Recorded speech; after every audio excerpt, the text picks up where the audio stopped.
After Compline, he led me to the corridor where the frescoes ended and the paint went dark. You know the place if you've ever worked, the stacks to seam where ornament gives up and function wins.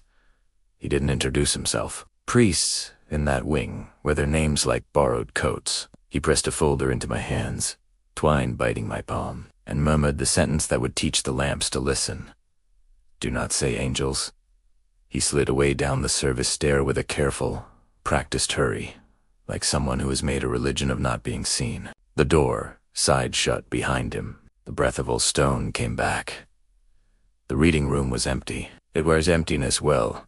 Ember lamps, a clock that pretends to be humble, iron cabinets that call themselves neutral, even while they decide which years get to stand near which. I set the folder under the lamp, cut the twine with a blade that lives in my pencil case, and let the papers relax into being read. On top, an index card, half Italian, half Latin, stamped sigillum seal, in a purple that time had taught to fade. Beneath, a stack of pages whose edges had learned the curve of a hand. Transcripts. Coordinates. A sketch ink. Quick, competent of a white light hovering above the square. Small strokes for the obelisk.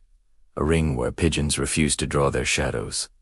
A telegram scrubbed of nouns. Margins blooming with taboo nolite dicere angeli. Non confundan cum prodigis. The clock on the wall wrote 23 hours 13 minutes and 8 seconds, flickered, and wrote 23 hours 13 minutes and 8 seconds again. I am paid to catalogue, not to confess, but confession is the only grammar I have left for what followed. My job was temporary. Resident consultant, which is Roman, for useful stranger. I read Latin when it wants to be difficult, and Italian when it wants to forgive itself. I had promised to behave. Gloves.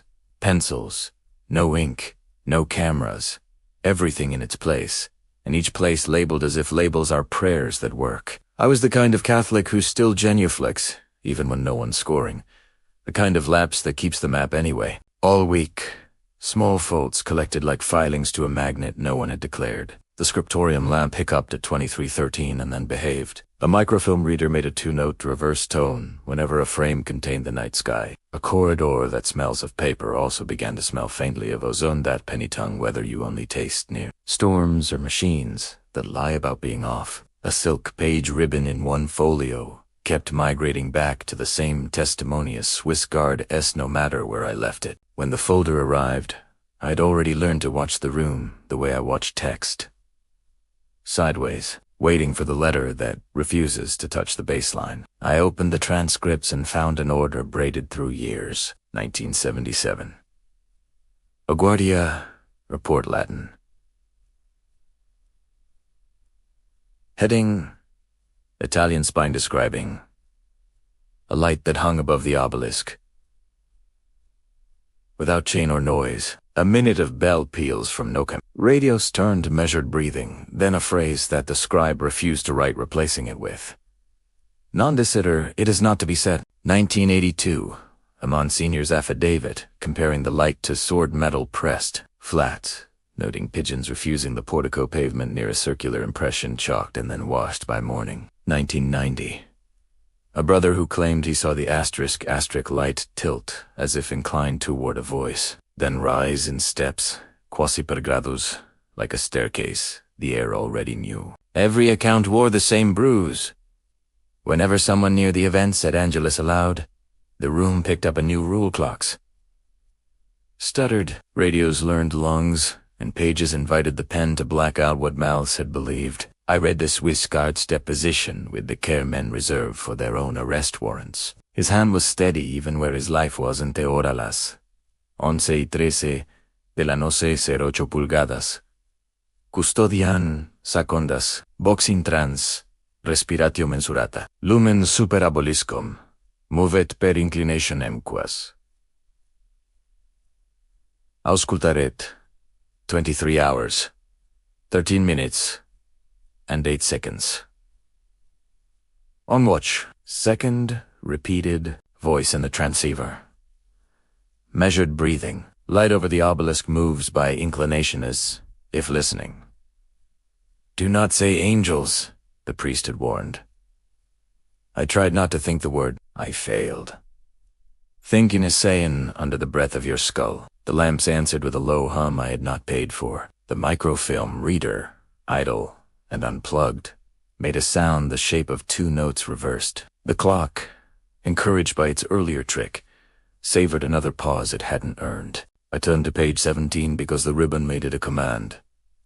Redaxions thick, practiced, not eager, not ashamed. Between the bars, I could read the bones. Nolite, angeli. Non, angeli. Orient come, duna, angels, not angels.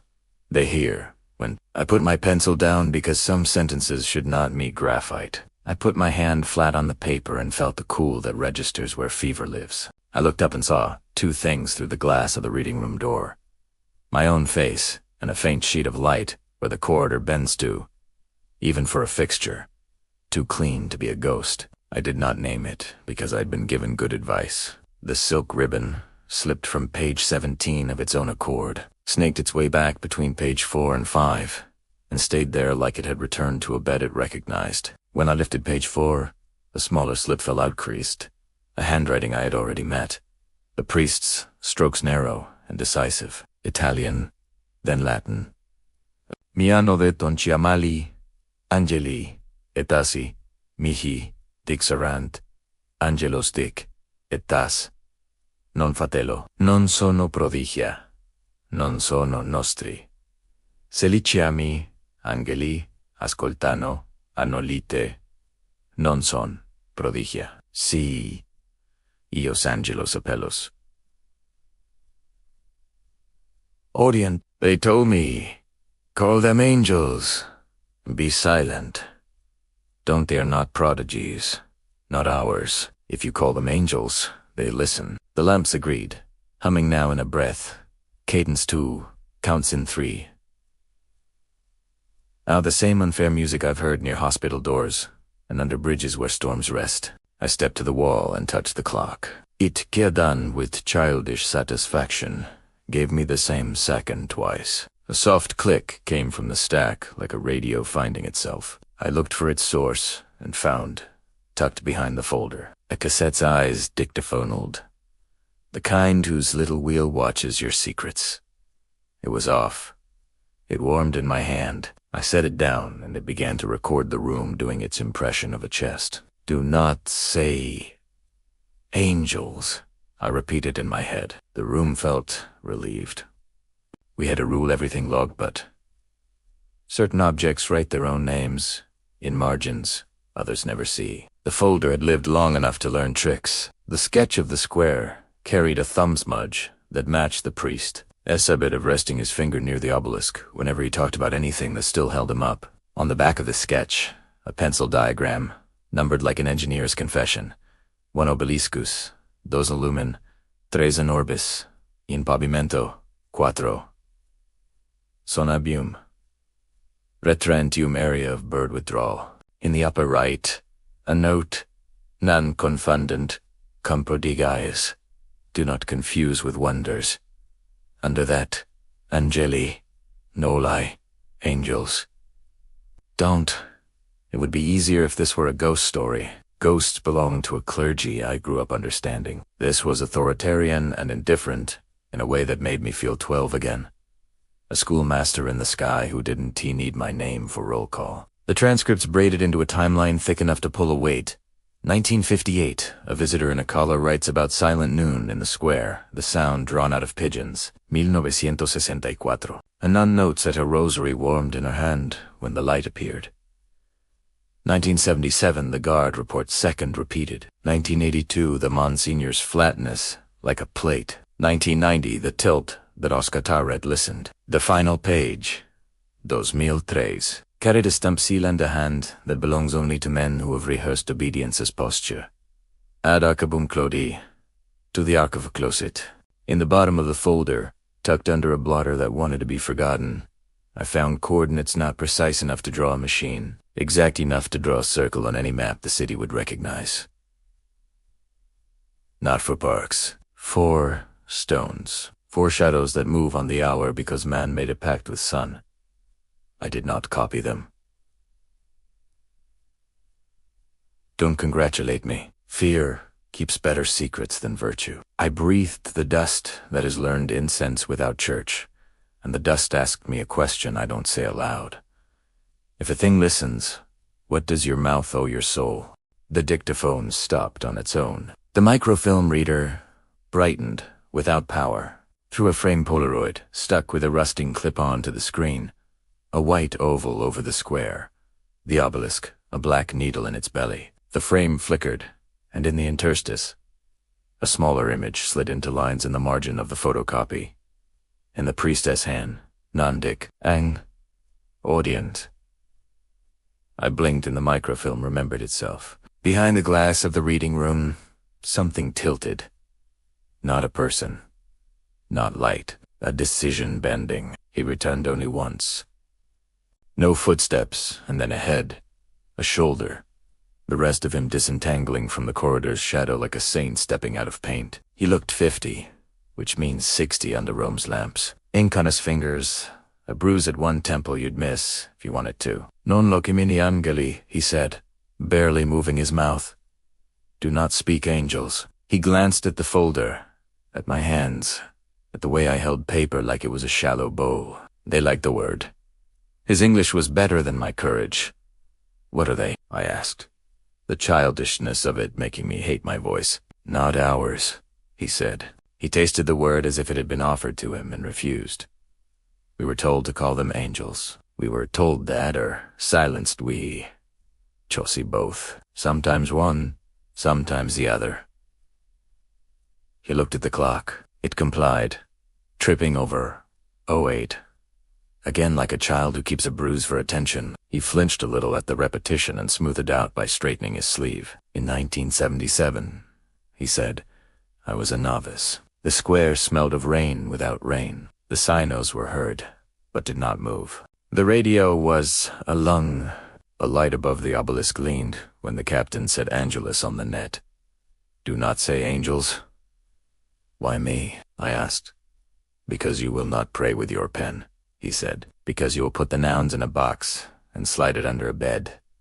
Because you know how to listen to a room. He almost smiled. And because I am tired of choosing between lie and silence. He set a small card on the table, Latin in a neat hand, the kind that doesn't make mistakes because mistakes are expensive. Si decimas angelos odian. Si. Taismas. Venian optio tertianon. Est if we say angels, they listen. If we are silent, they come. There is no third option. He touched the folder once, a father taking leave of a child he cannot claim, and slipped away as the corridor learned to pretend it had always owned him. I listened for the echo of his steps and got the two-note reverse tone, again down up from a lamp that swears it cannot sing. The room had a body now. The iron cabinet stood at attention. The floor remembered a march you only hear with your knees. The walls were kind enough not to bend. The clock exhaled and pretended weakly that it had never doubled anything. I opened the back of the sketch again. Under my thumb, the pencil had left a ghost of a word I didn't want to see.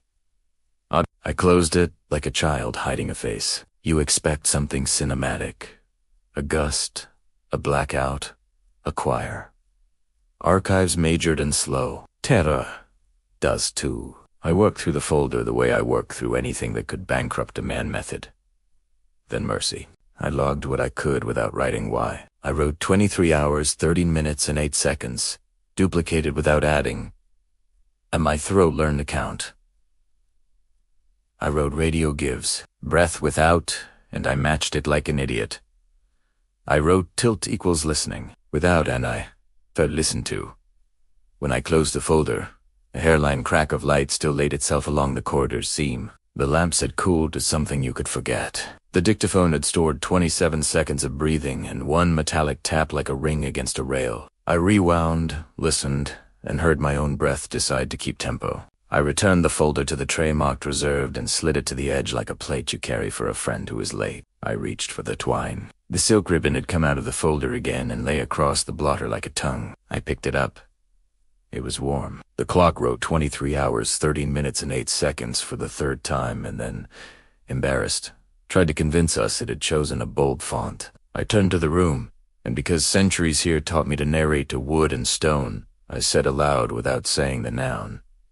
I won't call you that. The lamp closest to me made the two-note reverse sound, then learned a third that doesn't belong to our scale. From somewhere in the cabinets, faint through oak and dust, a voice in Latin, not air. Not electronics, whispered in a cadence I recognized from the footnotes.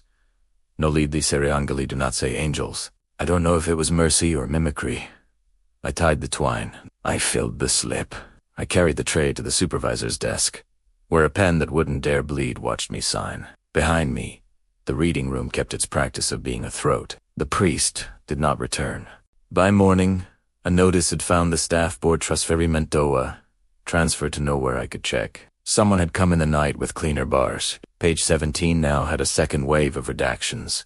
The strokes, smoother, meaner, professional the way violence is when it gets a manager. The silk ribbon had migrated back to the Swiss Guard again, loyal like a dog you forgot to feed. A pigeon landed at the upper frame of the window and did not cross the sill.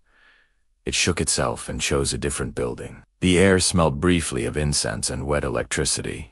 I made my notes for the day as a man who believes in paperwork more than endings. I wrote folder returned, seal observed, which is our way of saying yes and no. I did not copy coordinates. I did not draw the circle. I am telling you anyway because you came to a room where stories are cheaper than consequences.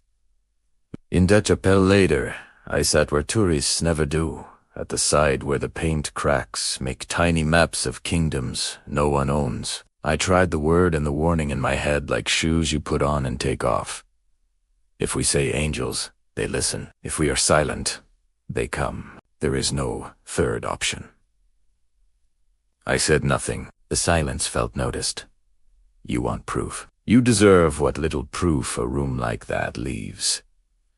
A clock that duplicated 23 hours, 13 minutes, and 8 seconds 3 times in a row, and wrote acquittals for itself on a face I could touch. A dictaphone that recorded 27 seconds of measured breathing in a single metallic tap while switched off, placed on wood that does not conduct ambition. Lamps that played 2 notes reversed, then learned a third they had no reason to know. Whenever a page with that sketch lay open, a silk ribbon that migrated to the Swiss Guard deposition no matter where I set it, and a priest's marginalia that changed location on the microfilm, as if the margin were a room, not ink. Pigeons outside that refused a ledge, and a whiff of ozone at the exact moment a page told me not to call a thing by a name I had loved. If you've handled sealed papers, you know this. Some files know they are being read. They sit with you. They prepare their own aftercare. 4 weeks after, at 23:13, my apartment's cheap wall clock pushed 08 twice. The kettle hissed, in a pattern I cannot teach metal to respect. A tiny bronze crucifix on my desk warmed under my knuckle and cooled when I took my hand away. The way a coin remembers your body better than you remember the debt. When I whispered the word angel into my pillow because I am weak and learned piety in a language that won't die, the hallway light tilted the way machines tilt when they listen. I apologized to an empty room and to a sky that is only empty if you have made a religion of not looking up. I'm telling you this so you can carry one sentence away and not bruise your tongue. Learning it twice. Do not say angels, not because of doctrine, because of attention. If a light leans, if a radio decides to no lungs, if a clock writes a second twice because you said a noun you hoped would rescue you, stop. Put the word away. Call it light. Call it object. Call it silence. Call it nothing if you have tour rooms respect nothing more than they respect nothing. If you must address it, address its behavior. It tilts.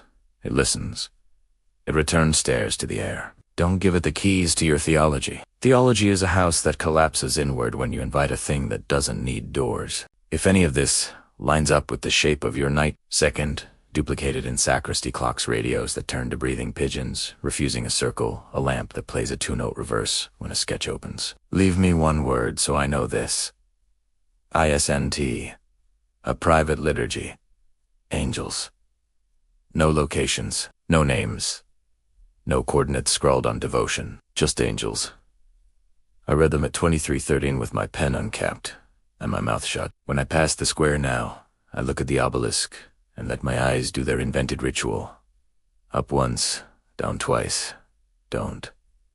My faith is a smaller house, in a better neighborhood. I genuflect to the truth that I can carry without teaching it my name. On my desk, between a rubber eraser and a blade I shouldn't own, the sketch waits in my head, not in my drawer. The line over the obelisk remains a white oval. No pencil can draw. The margin note remains a warning I do not always manage to obey. If you need a prayer, take these one. It works on paper and in rooms that are listening. Not angels, not ours. I see your tilt. I am silent. The clock is kind tonight. It writes its seconds in order. The lamps learn obedience, like children do when it's late. And their father, his voice, has lost its tricks. The air smells like paper and something that hasn't he decided if it is weather or a visitor. I am going to sleep. At 23:13, I will be awake. I won't say the word. I will listen, and if the room answers, I will record it with a pencil that has never once saved a soul.